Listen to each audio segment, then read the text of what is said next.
Good afternoon, everyone. Good afternoon, and a very warm welcome to the first in our series of open day events at Uwcsea in Singapore.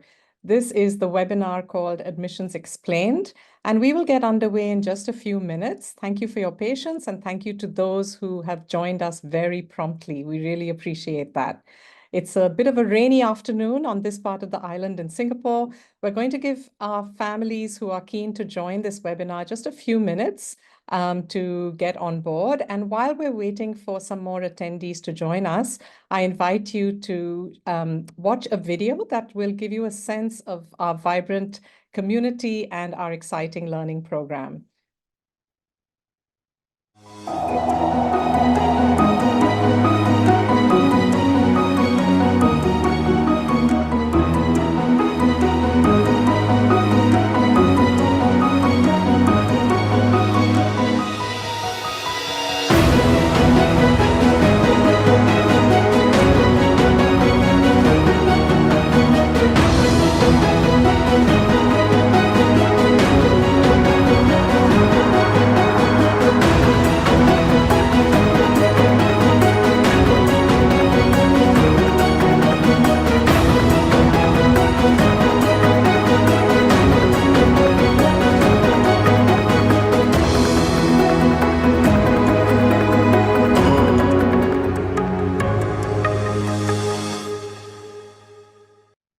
Okay, thank you very much. And a welcome aboard to those who've just joined the webinar in the last few moments. My name is Mallika Ramdas. I'm Director of Admissions at the United World College of Southeast Asia here in Singapore. And a very warm welcome to all of you who are making time to attend today's webinar, where the focus is on the admissions philosophy and process at UWC-SEA. Now, about 2 weeks ago, a little over 2 weeks ago, we were privileged to welcome almost 1,000 new students to the college, to both our campuses. And just a week after that, we welcomed about 400 alumni to our annual alumni reunion event held on our campus in Singapore, where we had alumni who were about 10 years out from school, as well as 20, 30, 40, and yes, even 50 years out from their school years. So as you can see here, we had members of the class of 1974 join us for this particular reunion, as well as most recently the class of 2014. Now, every time I speak to alumni, I'm struck by how strong the bonds of friendship are among UWC graduates, or really anyone who attended the college for any period of time. I was talking to one alumna this summer, and she said, of course, I've made friends during my university years and also in the workplace, but my closest set of friends remain my UWC friends. And another alum who I was speaking to during the reunion event talked about how he regrets not having taken even more activities and leadership and service involvements while he was at the college, because after graduating, he realized that there was much less on offer during his university years, and the adults around him really didn't care if he was furthering his own development beyond attending his academic lectures at university. All this to say that we have students who are heavily involved, passionate about their learning, and really develop strong bonds of connection between each other while they are here and for many, many, many years into the future.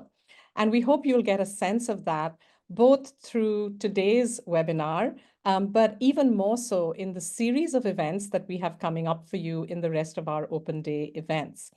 So if you haven't yet registered for any of our open days, you are still very welcome to do so. We have a number of webinars that are specific to each school section, where you'll hear about the learning program and the student experience from our principals and also some of our vice principals. Each webinar will have a Q&A session where you can post questions related to the learning program, the student experience, and there's also an opportunity for admissions-related questions. Now, for today's webinar, we ask that you keep your focus on admissions-related questions, and you can submit those at the Q&A button on the bottom of your Zoom screen. And you're free to do that at any time during today's session or towards the end when we actually go into our Q&A session. Also, a top tip at this point, if you would like to hear this webinar or at least read what I'm saying in a different language, then you can activate the Show Captions button at the bottom of your Zoom screen, and you can choose the language of your choice to see a transcript of my comments during the webinar. So I'll just give you a chance to do that if that's of interest to you. Okay, so with that, we're going to get underway. And I want to encourage you all, as you're listening through today's webinar and also any of the other events you choose to attend, to reflect on whether UWC is the right fit for your child or children and for your family, and whether our mission and values resonate with you. We're very proud to be a member of the not-for-profit movement of 18 UWC schools and colleges around the world, all of which share the same common mission, which is a very bold mission if you look at the ideals we're aspiring to make education a force to unite people, nations, and cultures for peace and a sustainable future. And happily, we really see this mission transformed into lived reality in a lot of the alumni who we keep interacting with over the years. Now, this mission translates into a set of values that we really encourage families who are thinking about us for their children to embrace. We expect those who join our community to practice these values in action in how we live our lives and in how we interact with each other. So let me tell you a little bit about our community. So this is just a snapshot, lots of numbers, which I'll unpack for you a little bit.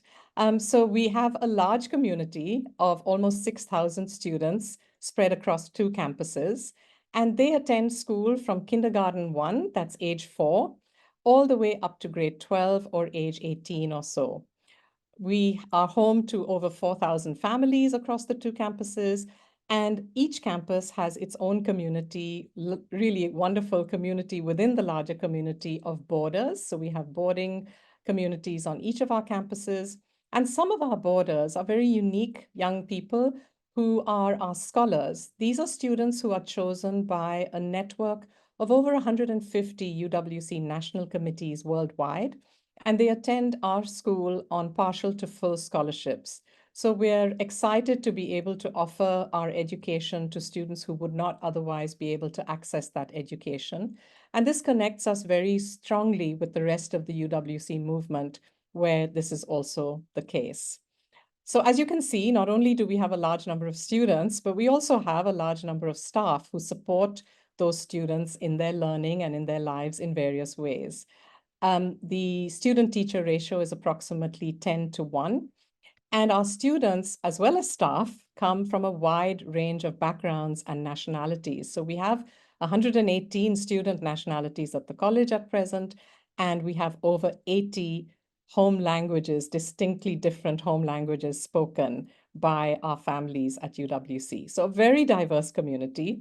And what this looks like across our 2 campuses, which are located respectively in the southwest corner of Singapore, that's Dover campus, and in the northeast corner of Singapore, that's the East campus. You can see how those numbers on the previous slide break down into the campus communities respectively. So to recap, we have day students who attend the college from kindergarten to grade 12, ages 4 to 18. We have boarding communities on each of our campuses, and boarding for us starts in grade 8 and goes up to grade 12. And then we've got within our boarding communities, the scholars who are also spread across grade 8 to grade 12, with the majority being in grades 11 and 12. Now, all of our students, regardless of their age and regardless of whether they are day students or boarding students, have access to what is a truly exciting curriculum or learning program. Our learning program is holistic and it is concept-based. Holistic in the sense that it consists of 5 different elements: academics, activities, outdoor education, personal and social education, and service. And it's concept-based in the sense that we are not aligned to any particular national curriculum, but devise our own program of study and courses where students are encouraged to engage in inquiry-based learning around concepts that are followed through within each subject area. And you'll hear much more about this from our academic staff in our school-specific webinars coming up.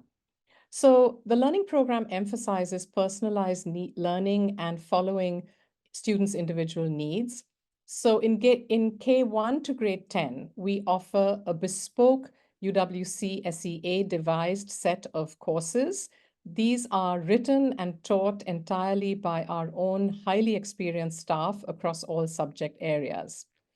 And that education in K through grade 10 prepares students for the IB diploma program in their final 2 years of study. And we have a long history and a very successful one of offering the IB diploma in Singapore. And we, in fact, are one of the largest graduating cohorts in the IB diploma program now.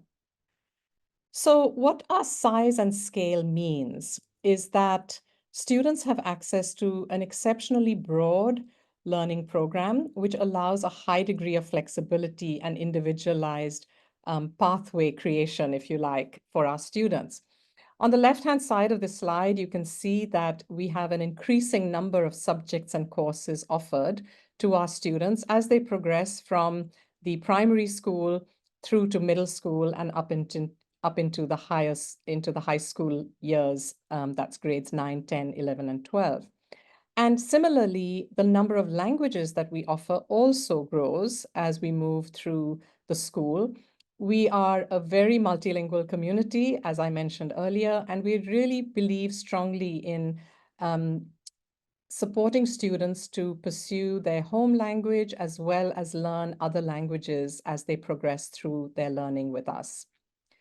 On the right-hand side, you can see that we are one of the very few schools in the world that can offer almost every single IB diploma subject that exists. And this is truly an amazing opportunity for students who are able to take just about almost any combination of subjects that they can play to their strengths as well as to their interests, explore new areas that are of interest to them. And one of the highlights for me certainly is that our group 6 subjects, which are the arts, is an area where we are able to offer all 5 IB diploma subjects. So it's a really unique opportunity for students. And very excitingly this year, we've just launched an IB diploma pilot program, which we were chosen to pilot through the IB International Organization.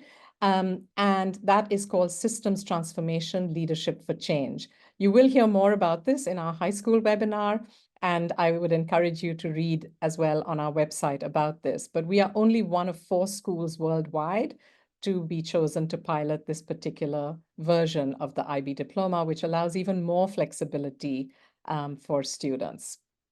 Now, not only do our students have access to an amazing academic learning program, but as I mentioned before in the example of our alum, our students are also very deeply engaged in a variety of other opportunities available to them, particularly around service and activities. The activities program is exceptional and huge. And this next slide, I won't go into the details, but what I want to point out is that at every stage of their education, our students are heavily engaged in a lot of activities beyond the classroom. So learning is really integrated both within the school day and beyond the class hours of the day, with leadership opportunities, service, and activities being a major focus for our students. I should have mentioned earlier that a lot of numbers and the size of our school might suggest that students can feel a little lost, but I want to reassure you that our academic and pastoral teams do an amazing job of nurturing each child. So from an individual child's perspective, it doesn't feel like such a big school at all. And I hope that you'll get a really great sense of that from the upcoming webinars, and especially when you're able to visit us on campus for our in-person open days, where you'll hear from students themselves what this experience is like and how they've been transformed by it in different ways. So for the rest of this presentation, I will then turn to the admissions piece and talk about how we select our students to join this amazing community. So because everything is driven by our mission, in admissions, we also select for the mission. And what I mean by that is that we're really looking for families to choose us because they believe that their child and they as a family resonate with our mission and values, and that their child has the potential to align with our mission. We are seeking to build an intentionally diverse community, and I'll talk a little bit about that later on. So, like any school, or like most schools, we have our own entry criteria, and I'll just go through what these are. So first and foremost, what's very important to us are approaches to learning, meaning how does your child engage with the learning opportunities that they have available to them currently? Is your child enthusiastic about going to school, engaged in their different classes, demonstrating that in ways that we can see through their school reports, for example, and through information that we get from their current school? So we're really interested in that. We do pay attention to academic attainment as well. And we do have a demanding academic program, and we want to make sure that students are ready for that and are able to thrive within it. So typically, we're looking for academic grades that are within the middle to upper bands of their current school's grading system. And as you saw before, we are a school that is about much more than academics, as our holistic learning program showed you. And so we are very much involved or interested, I should say, in what the students' interests are, what are their extracurricular activities, what do they like to engage with, both within their school day as well as beyond it. We're, of course, paying attention to their own contexts and what is available to them within that context. So we would encourage you to tell us about the things that your child likes to do, what they like to pursue, both within school and beyond. And then a really important part of the application, or what we're looking for grades 6 to 11 in particular, is the students' understanding of what we're all about and their potential to commit to UWC's mission and values. And we gauge that in part through the student statement, and I'll say more about that soon.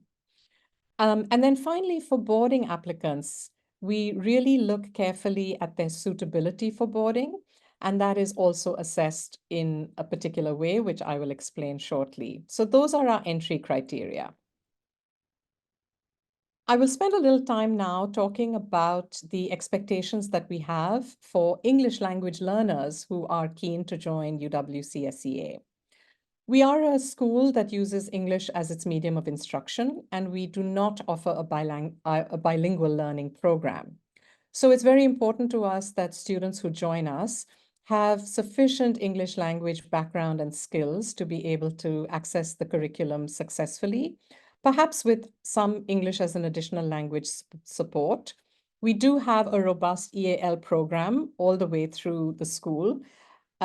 However, the focus of that EAL program is very much on supporting students with academic English rather than being able to provide strong support for beginner English language learners. So I'll just talk a little bit about the expectations for each school section. So in the infant school, we're really expecting students applying for K1 and K2 to be able to share some of their basic ideas in English without much support.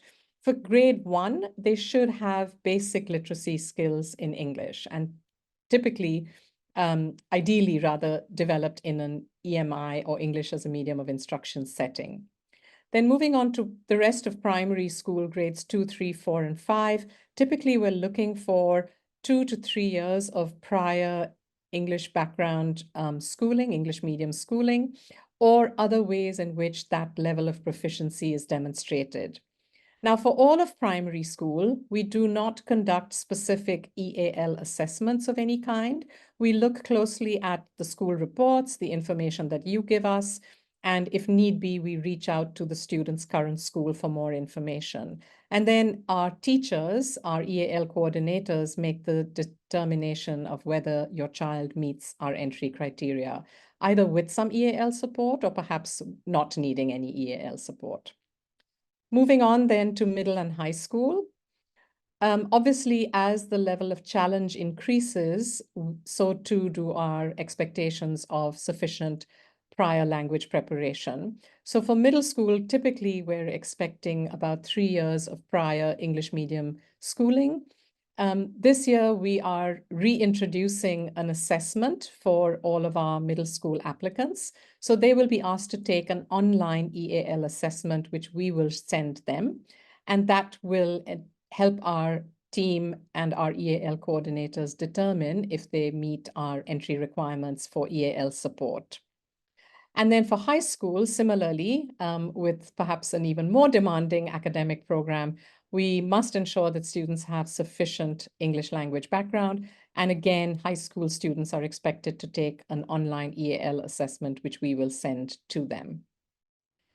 I would strongly encourage everyone to look at our EAL guidelines on the admissions website, and there's quite a detailed description of the nature of our EAL program on the main college website as well. So please do take a look at those if that is relevant to your child. So moving on then, let me talk through the different elements of the application that we consider carefully. So we expect all families to submit school reports, and we look carefully at the last 2 to 3 years of school reports, paying particular attention to the most recent year or so of the students' reports. We also look at any additional information that either we seek from a current school or that you provide. And I will then spend a little time telling you about our meet and play sessions that we invite all K1 and K2 applicants to attend. That is for students who are currently in Singapore. And if they are not in Singapore, then we will reach out to their current school for more information. So for students who are in Singapore and applying for either K1 or K2, we invite them in for a play-based observation session that is conducted by our infant school team. And this enables them to just have a look at whether the student is ready for our learning environment in a bigger school setting. Do they have the self-regulation skills to be able to transition from one activity to another, to interact with other students of the same age, and to follow basic teacher instructions in that kind of setting? Another aspect that we consider for students who are English language learners would be the EAL review that I mentioned we do for our younger students, for primary school applicants, or the online EAL assessments for middle and high school, which I just talked about. And then if a student has particular learning needs of some kind, which have already been identified to us in your application, or we feel that they may need some learning support, we might invite them in for a learning assessment, a learning needs assessment with our specialist staff. And so that's another element that gets considered. For grade 6 and above, so grade 6, 7, 8, 9, 10, and 11, students are expected to submit a handwritten student statement, which is a response to 2 fairly simple questions that we ask the applicant. And it's really important to us that these student statements are genuinely the work of the student themselves. So parents, top tip for you is to stay away from the student statement and let your child write their own statement. And also, we strongly discourage any use of ChatGPT or other assistants in this process. And we're pretty good at being able to tell when that has been used. So it's really very important to us to hear the student's own voice. And it's actually probably my favorite part of the applications when reviewing applications. And finally, we look at any other information that you choose to submit to us. If there are specialist reports that the child has, then we do ask that you share those with us as part of the application. So all of these are things that we consider in the application. For grades 9, 10, and 11, that's our high school years of entry. We're really looking for some qualities in the young people who join us. And this mirrors the kinds of qualities that the wider UWC movement uses as selection criteria for high school students. So you can see that intellectual motivation, commitment, social competence, resilience, integrity, and the understanding of our mission and values are all very important elements of what we're looking for. And we gauge that through an assessment process that we call the Virtual Immersion Program, or VIP for short. So as I mentioned earlier, if the student is an English language learner, then the first step of their high school assessment will be the online EAL assessment. If they meet our entry requirements with regard to that, they then get invited to an interview. And that interview is a one-on-one conversation with a member of our high school team. That could be a principal, a vice principal, or a head of grade. Or in the case of boarding students, that interview is with a member of the boarding staff, so a house parent or our director of residential life. And that is where some of those qualities that we're looking for in our high school students are assessed, as well as in the case of boarding, their suitability for boarding, their ability to adapt to the boarding environment. We also invite all high school applicants to a very interesting group interaction and discussion forum. Now, this is actually facilitated by our current high school students who are trained to do this, and they have some input into the process. So they give us feedback on the applicants that they've interacted with. And then for students applying for grade 11, we may ask for a language assessment. That's typically an essay, a sample academic essay written in the language that they plan to study in either as a language A or a language B. And if they're selecting music, art, or design technology, then they are also asked to provide a portfolio submission or answer a short questionnaire to determine their readiness for taking the subject at the level they wish to. So if students then meet our entry criteria through these different things that we consider, it's then time for us to create our community. And when we create our community, we're really paying attention to two things. Are we creating a community that is as diverse as it can possibly be? And are we being responsibly inclusive of as many different types of students as possible? And what I mean by that is, are we enabling students to join us, and able to provide them with the kind of support that they may need for their particular learning needs or any other support that they require? So when we create our community, we are considering diversity in the broadest sense of the word. Some families often mistake diversity for being the equivalent of passport nationality alone. And I want to stress that for us at UWC, we're really looking at diversity in all its dimensions. So here you see some of the different kinds of things that we pay attention to. We're really looking at a range of academic interests that students have, their different personalities, countries that they've lived in, cultural diversity that they might bring in terms of their own personal identities or family backgrounds, a range of learning needs, educational histories, talents, skills, ethnicity, gender, you name it, we're looking for diversity in all its manifestations. And I want to emphasize to parents that, your child is who they are, and we don't want you to think from this presentation that you need to somehow force your child or make them more diverse than they are. I think the point I want to stress is that when we have an opportunity to complement our current student cohorts by bringing in new students each year, we try to include students who would add to the diversity of the current community, and keep that going, because it's such an important part of the fun of learning at UWC. So those are some of the ways in which we consider diversity. And then we have the awfully hard job of selecting students who meet our entry criteria and who are then eligible for our applicant pool, from which we have to make offers to a limited number of students based on our space availability.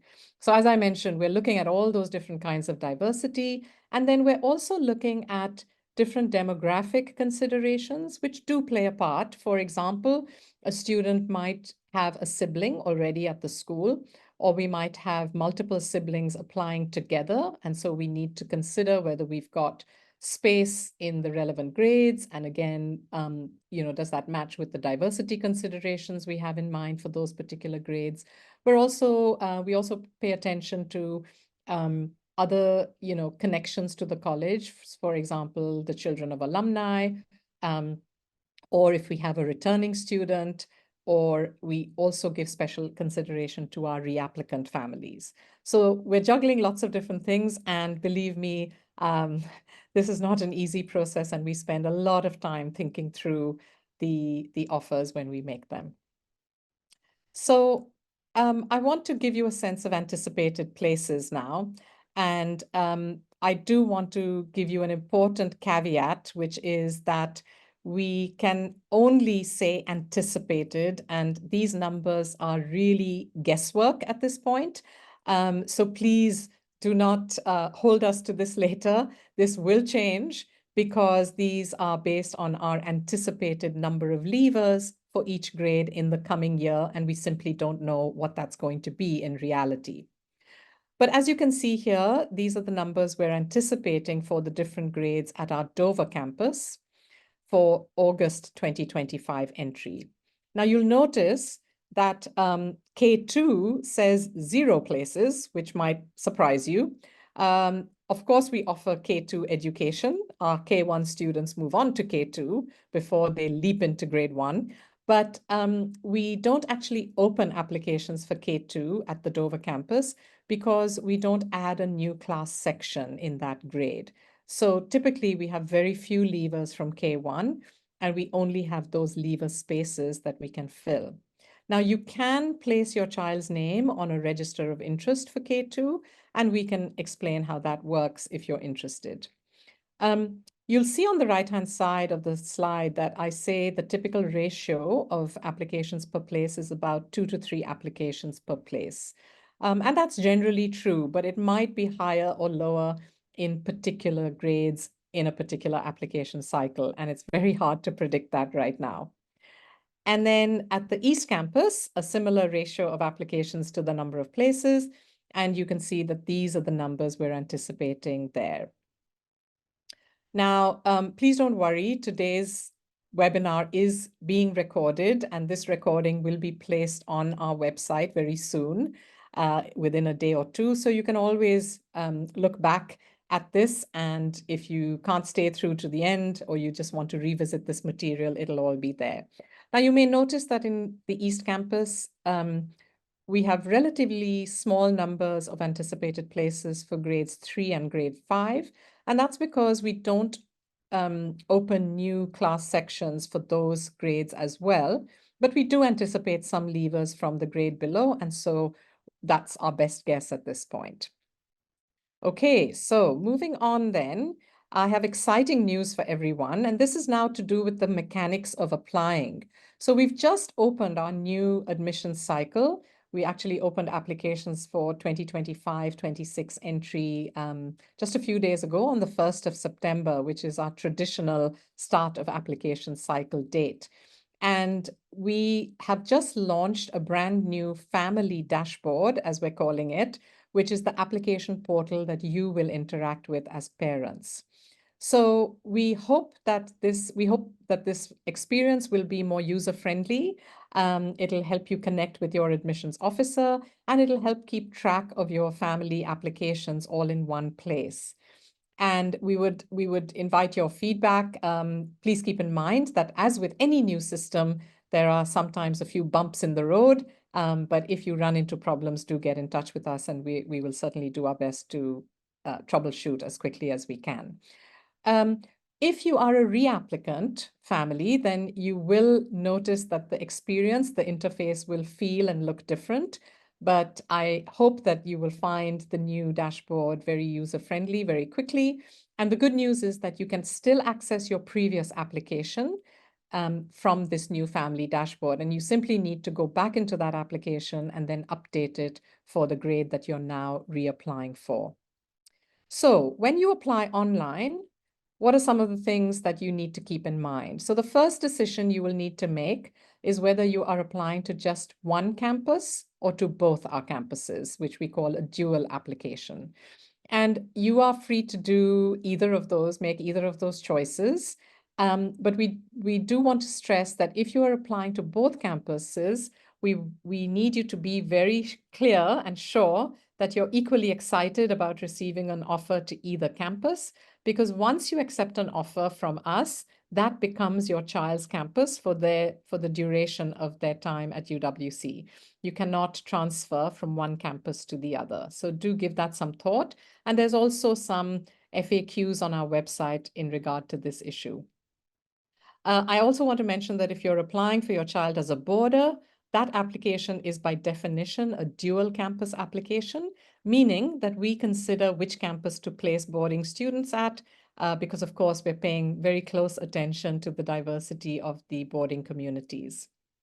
As I mentioned before, school reports are an essential part of your application. So we ask for the last 2 to 3 years of school reports, with the most recent term of study being very, very essential. Otherwise, your application will be considered incomplete. And we do ask for translated reports if they're not in English. The student statement, mentioned this before, but that is due for applicants for grade 6 and above. And again, very importantly, this must be the student's own work. And we also request that you submit any specialist reports if there are some. For example, an educational psychologist report or a speech therapist report or anything like that that your child may have had. Please do give us that information. And finally, you pay the application fee to submit your application. So what happens next on your admissions journey? After our admissions officers have had a chance to verify that everything is in place and complete, you will receive an application acknowledgement from us.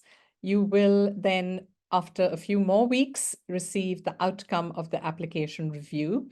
And this tells you whether your child has met our entry criteria or not, and whether they can continue to be considered for an offer. It's really important that this part of the process is not confused to be an offer of admission. This is just the outcome of the application review. And throughout your application journey or admissions journey, you are welcome to update us with any new information, and you must update us with any new school reports that you receive.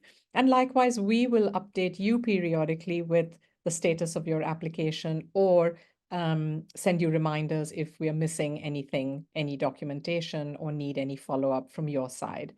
And throughout, you can count on support from our admissions team. You will be assigned an admissions officer, and that happens right away at the point when you create an application. Sorry, I think I've just skipped back accidentally. Okay, so I'm moving now to our admissions timeline. We have an annual admissions cycle, and as I mentioned, that just opened. The first blue circle there is the start of applications on the 1st of September this year. And the second blue circle is the start of the next academic year for which you would be applying right now. You can apply for August entry, which is our regular entry point.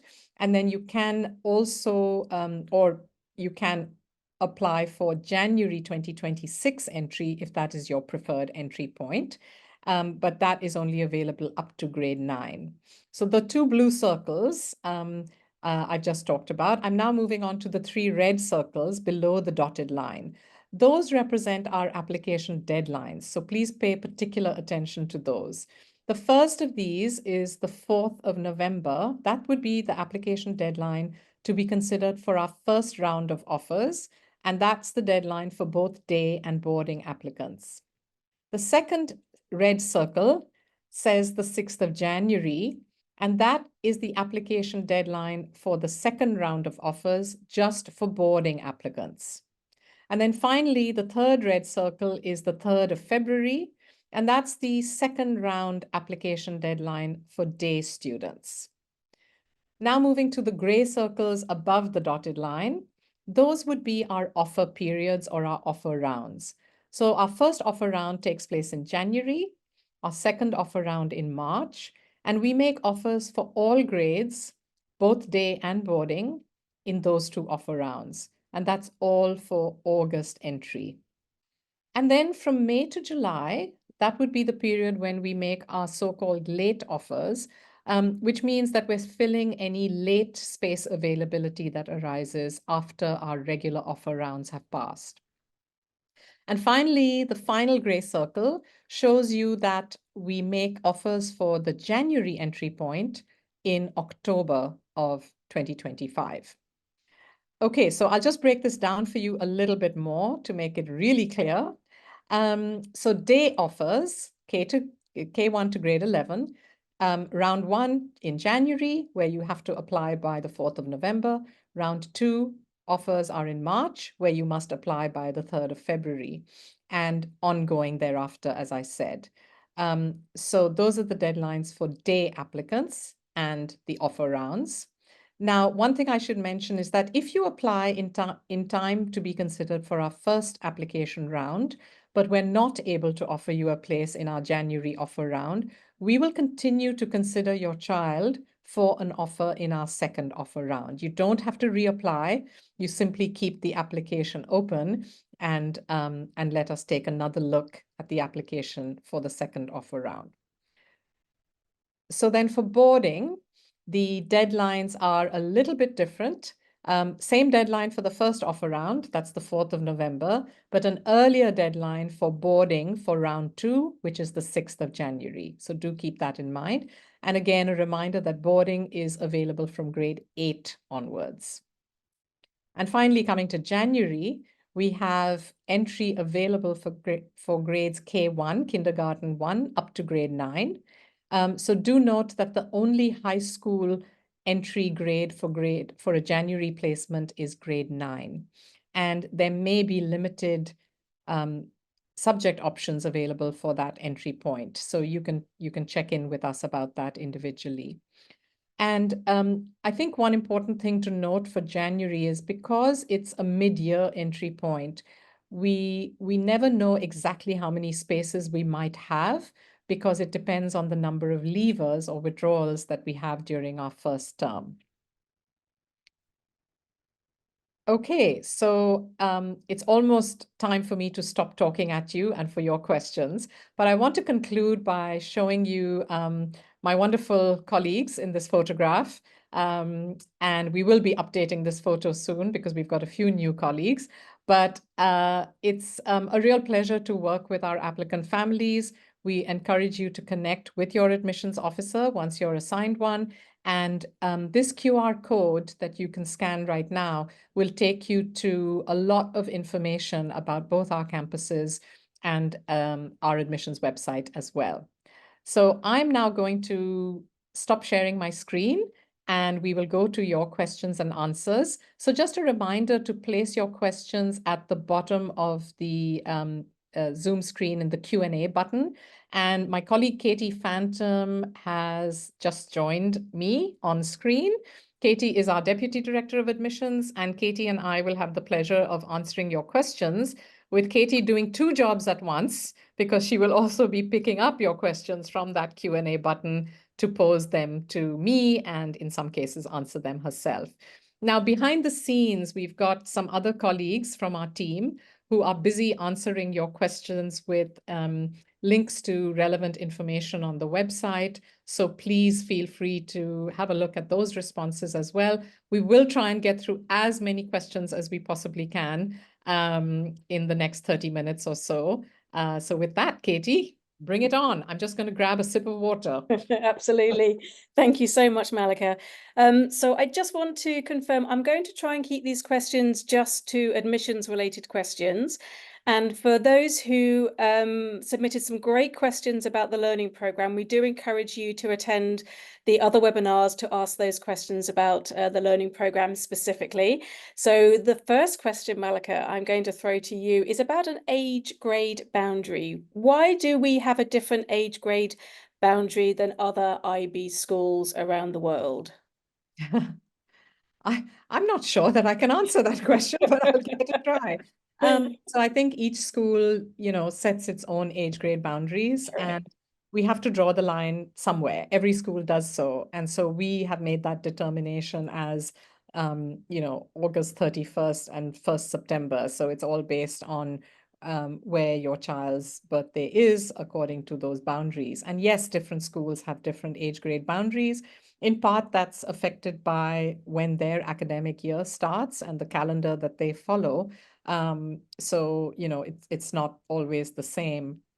And we understand that that can be frustrating for families, particularly families who are globally mobile and whose children might be transitioning from one school system or one calendar system to another.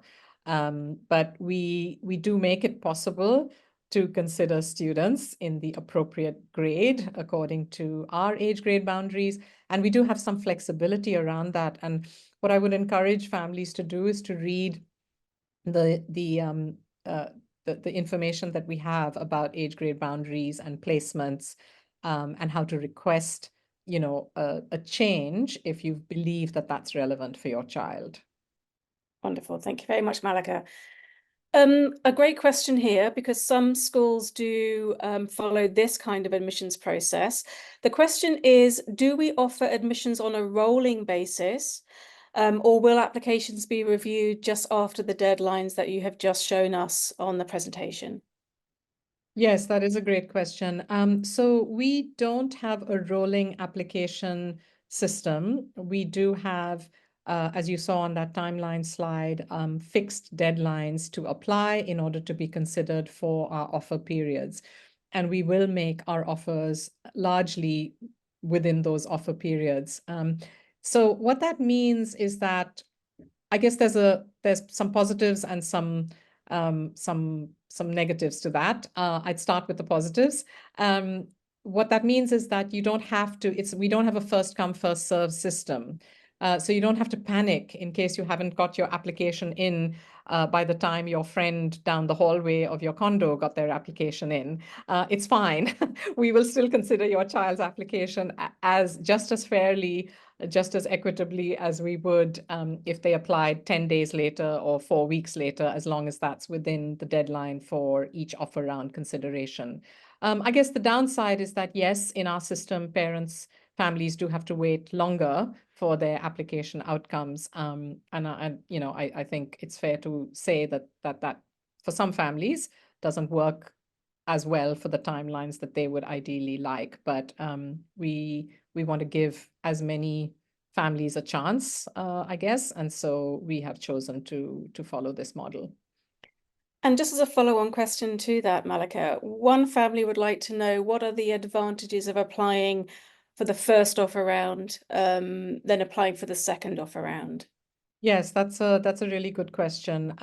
So I think, we make about 40 to 50% of our offers in each offer round. In other words, it's, there's no particular advantage or disadvantage purely in terms of the number of spaces that we're aiming to fill within each of our offer rounds. Um, I think to apply for the first offer round, we want to always make sure that families are confident that they can accept an offer if they are made one.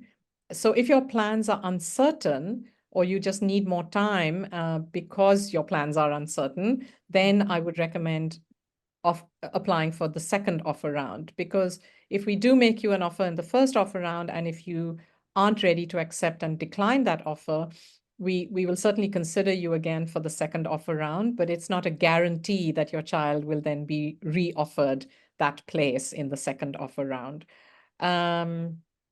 Yes, I think that about covers it. That does. Thank you, Mallika. And actually, I've got another question which follows on really nicely, where a family has asked, very similar to what you have just said, can we defer if we're given an offer in the first offer round? Can we defer that? So unfortunately not. So you do have to either accept or decline an offer. We give you a 2-week period in which to sign our offer package, as we call it, our offer contract. And so you can't defer an offer to, a later period of time. And on that note, nor do we permit deferrals of a place for a future year of entry or even a future term of entry. Fantastic. We did have a question about applying for August 2026. Fortunately, we're not taking applications that early yet. So we will open for August 2026 applications on the 1st of September of 2025. As Mallika said, historically, it's the 1st of September each year.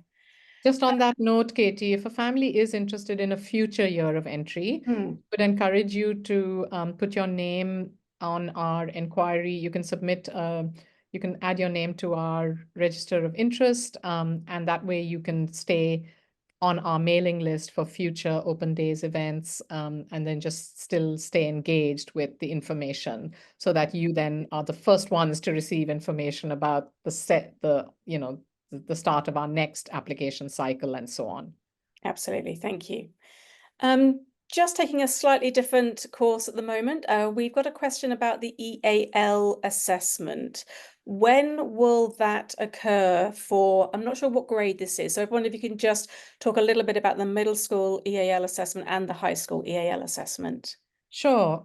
So usually it'll take us a few weeks to review the application to first verify that all the documents are in place and the application is complete, and then go through the application carefully to determine whether the student is an English language learner and needs to be requested to take that EAL assessment. So typically, I would say within 2 to 3 weeks of an application coming in, or perhaps a little bit later than that, is when families can expect their child to be invited to take that online assessment.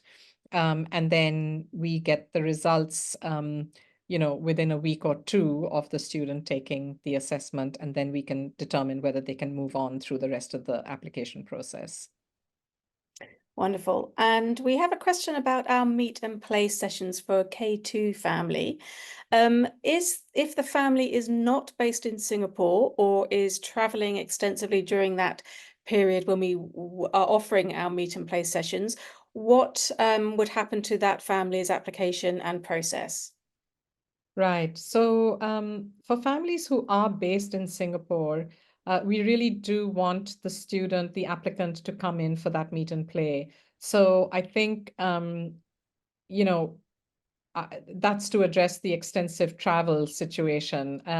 I think unless there was a very compelling reason why the child cannot be here for at least one session, which is all we ask the student to come in for. So we would expect families in Singapore to make it possible for their child to attend a meet and play session. If the family is located overseas, is residing overseas, then of course we do not expect them to fly their child here for a meet and play session, but instead we reach out to the child's current school for a bit more information.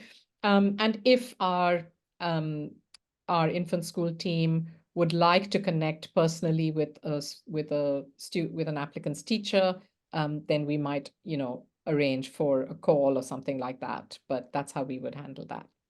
Wonderful.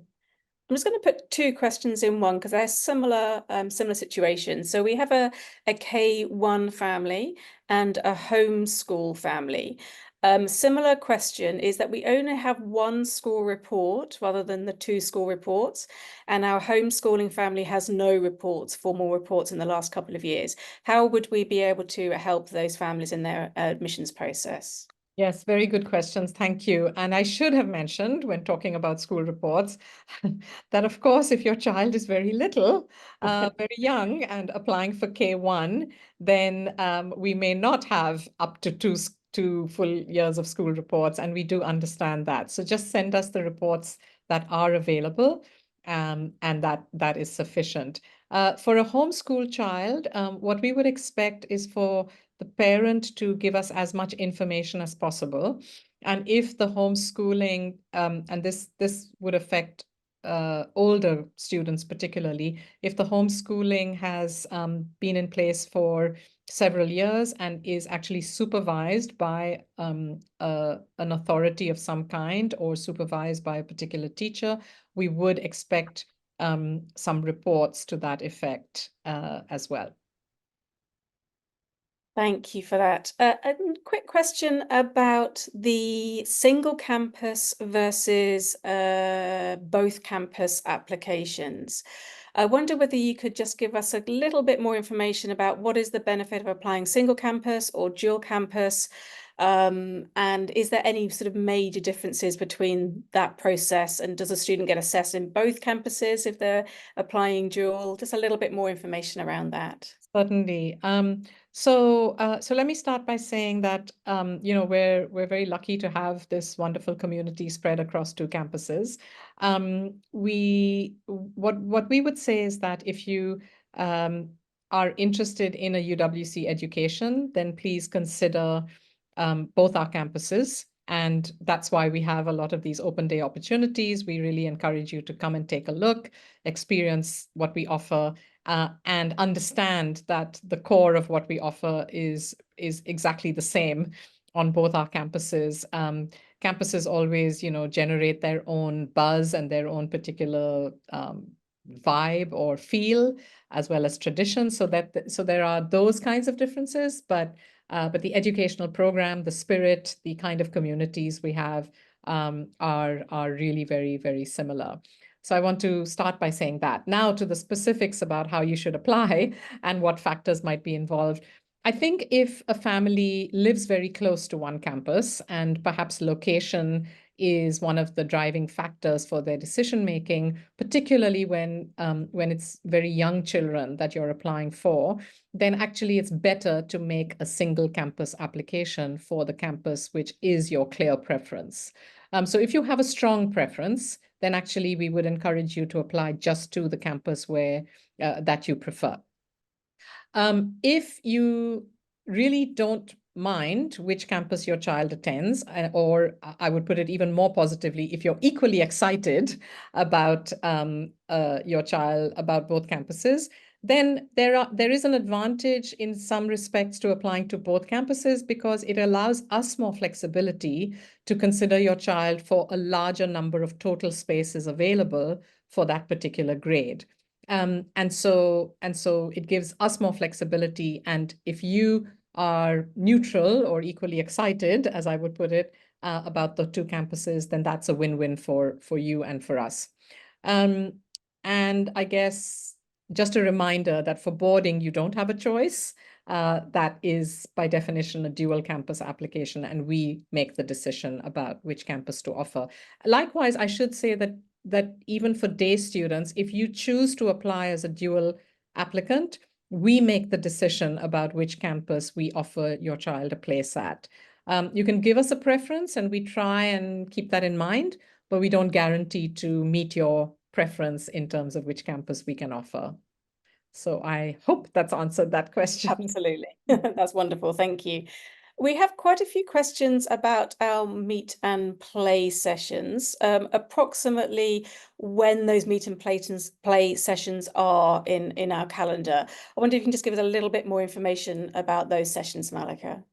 Sure. So we hold a number of these meet and play sessions because obviously, well, particularly for K1, we have a lot of spaces to fill on each campus. 88 new little K1s come in each year, and so we and with about 2 to 3 applicants per place, you can work that out. So we hold a number of these meet and play sessions, but they are scheduled according to our infant school staff's availability. And this is very important because it means that we cannot typically offer families flexibility about which meet and play session their child gets invited to. So this is really important for families to understand. The sessions are run all the way from September through the rest of the application cycle, really, with most of the sessions taking place in time for each of our offer rounds. So they will start from from this month, from September, and run all the way through to March next year, with a small number happening if needed beyond that, if we still have spaces to fill for late space availability. We typically have one, or in some weeks, two meet and play sessions offered in a particular week. And as I said, our staff availability is very limited, and so we do need families to accept the invitation they get for the particular date that we invite them in. Great. And a question about meet and plays just popped in, and that is how long is our meet and play session? And I can answer that one. It's approximately 45 minutes with the students, but allow yourself an hour and 15 minutes with the arrival time as well, but only roughly 45 minutes for that session. A couple of questions about immigration passes, Mallika. Do we help families apply for the students, do we help the students apply for student passes if they're offered a place at Uwcsea? Yes, good question. So I'll start with boarding, actually, and most of our boarding students will attend the college on a student pass, and yes, our boarding team facilitates that process. I want to emphasize that when we say we help, we are like the facilitator. We help parents register, and however, the actual documentation and the process of applying online is something the family has to do themselves. So, and that's also true of the day students who may wish to attend the college on a student pass. So once an offer is made and accepted, that's when the student pass application process will start. But there is a time frame within which those applications have to be made. And so, but we have a person, an immigration officer on our team who supports families through that process. Wonderful. I know you have mentioned this in the presentation already, but could you just give us a quick reminder of our entry points that we allow students to start at the college? Sure. So our main entry point is August. That is the start of our academic year. And so when we opened applications for our current admission cycle, we are now accepting applications for August 2025 entry. We have one other entry point in the year, and that is the January, which is the start of our second term. We have 3 terms in the school year.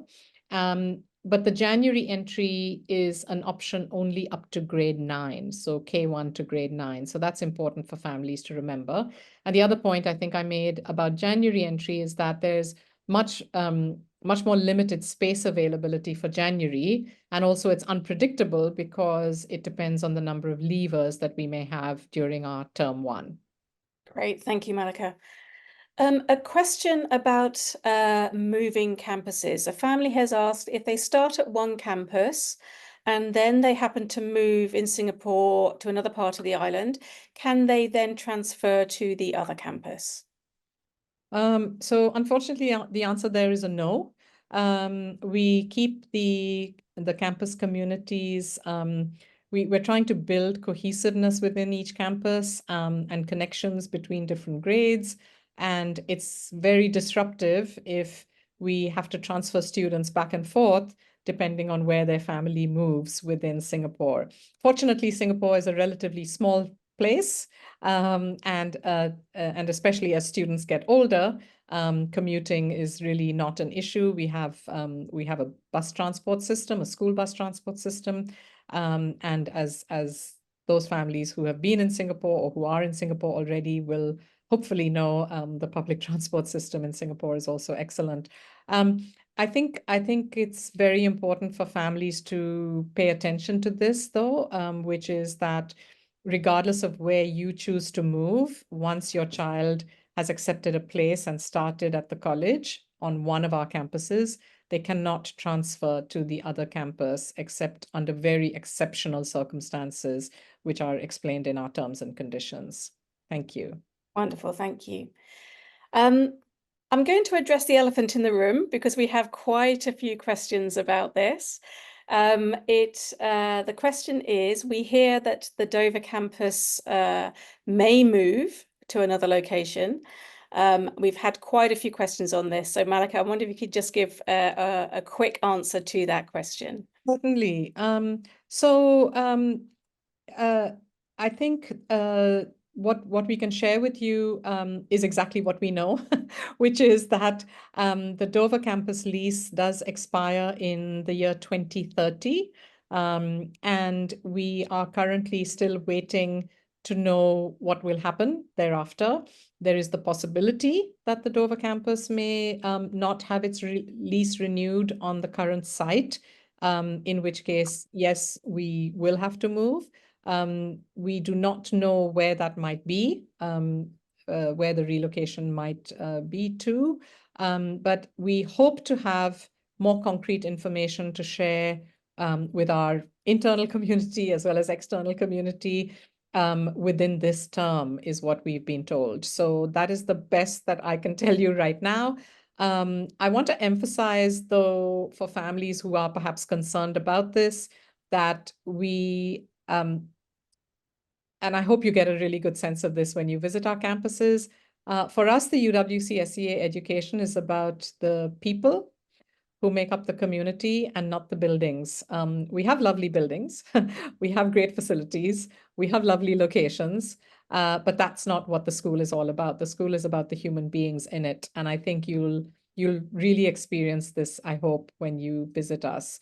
So just as when we started our East Campus back in 2008, nobody was used to a UWC in that part of Singapore.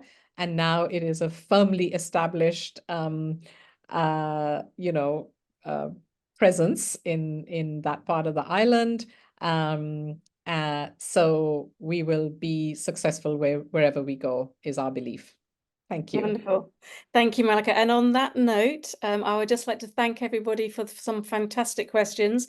Unfortunately, there's a huge amount we've not been able to answer, but we hope to be able to connect with you at any point, and you can connect with us and we can answer your questions either in person, on the phone, by email, by virtual meets, or coming for a tour on campus. So I'd like to hand back to you, Mallika, and I think you have a feedback slide you'd like to share I with us. certainly do. Thank you, Katie, for moderating that Q&A session. I'd like to thank our audience. Those were great questions, and I know you've had lots of questions coming through. My team has been trying to keep up fast and furiously with their responses, and we've tried to take as many as we could in this period of time. We have one request of you, if you can stick with us for just another moment or two. I'm going to share my screen and show you a QR code, and we would love to get some quick feedback about today's webinar from you if you can spare a moment or two. So just bear with me while I do that. Here we go. So the QR code in front of you, if you would take a moment to scan that and give us some quick feedback, we would really appreciate it. Thank you all very much for spending your time with us this afternoon, or whatever time zone you're in, and we look forward to seeing you at the rest of our open days.